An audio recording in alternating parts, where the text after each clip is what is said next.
Hi friends, இந்த வீடியோவில் வந்து நம்ம என்ன பார்க்க போகிறோம் அப்படின்னு கேட்டிங்கன்னா, இப்போ வந்து நம்மளோட ரொம்ப வருடம் கழிச்சு நம்ம சூப்பர் ஸ்டார் மற்றும் உலக நாயகன் வந்து ஒரு திரைப்படத்தில் இணையிறாங்க அப்படின்ட்டு வந்து அஃபீஷியலாக வந்து கமலஹாசன் அவர்கள் வந்து சொல்லியிருந்தாங்க. ஆனால் வந்து இப்போ வந்து பெரிய ட்விஸ்ட்டு கொடுக்குற விதமாக அந்த திரைப்படத்தோட டேரக்டர் லோகேஷ் கனகராஜ் இல்லை அப்படின்ற ஒரு நியூஸ் கிடச்சிருக்குங்க. ஸோ அதை பற்றி அந்த வீடியோவில் நம்ம டீட்டெயிலாக பேச போகிறோம்.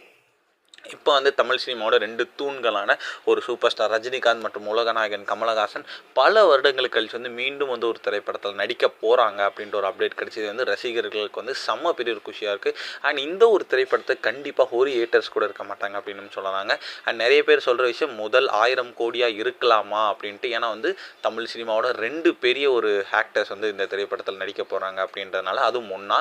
அண்ட் நம்மளுக்கு கிடைச்சிருக்க நியூஸ் பிரகாரம் வந்து நம்மளோட சூப்பர் ஸ்டார் ரஜினிகாந்த் ஹீரோவும் கமலஹாசன் வில்லனாவும் நடிக்க போகிறாங்க அப்படின்ட்டு சொல்லப்படுது.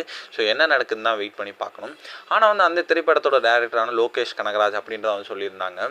ஆனால் வந்து இப்போ வந்து பெரிய ஒரு ட்விஸ்ட்டாக வந்து இந்த திரைப்படத்தை லோகேஷ் கனகராஜ் இயக்க போவது இல்லை அப்படின்ற ஒரு நியூஸ் கிடச்சிருக்குங்க. ஸோ கமலஹாசன் அவர்கள் சொல்லும்போது கூட லோகேஷ் கனகராஜ் இயக்குறாங்களா இல்லையா அப்படின்னு சொல்லாமல் நானும் ரஜினியும் இணைகிறோம் அப்படின்ட்டு மட்டும்தான் சொல்லியிருந்தாங்க.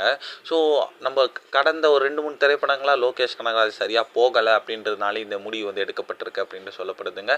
அண்ட் இன்னொரு விஷயம் வந்து இந்த திரைப்படத்தில் லோகேஷ் கனகராஜ் இல்லாமல் வேறு யார் டைரக்ட் பண்ணலாம் அப்படின்ட்டு கேட்கப்பட்ட கேள்விக்கு தமிழ் சினிமாவோட ஒன் ஆஃப் த கிரேட்டஸ்ட் டைரக்டரான KS ரவிக்குமார் பேர் வந்து ரொம்பவே அடிபட்டு இருக்கு அப்படின்னு சொல்கிறாங்க. ஸோ ஆல்ரெடி அவர் சூப்பர் ஸ்டார் ரஜினிகாந்த் வச்சும் நிறைய ஹிட்ஸ் கொடுத்துருக்காங்க. அண்ட் கமலஹாசனை வச்சு நிறைய ஹிட்ஸ் கொடுத்துருக்காங்க. ஸோ கண்டிப்பாக இவர் இந்த திரைப்படத்தை இயக்குனா பெரிய ஒரு பிளாக் பஸ்டர் ஆகும் அப்படின்ற எந்த ஒரு சந்தேகமும் இல்லை. ஸோ அஃபிஷியல் அனௌன்ஸ்மெண்ட்டுக்கு ரசிகர்கள் வெயிட் பண்ணிட்டு இருக்காங்க.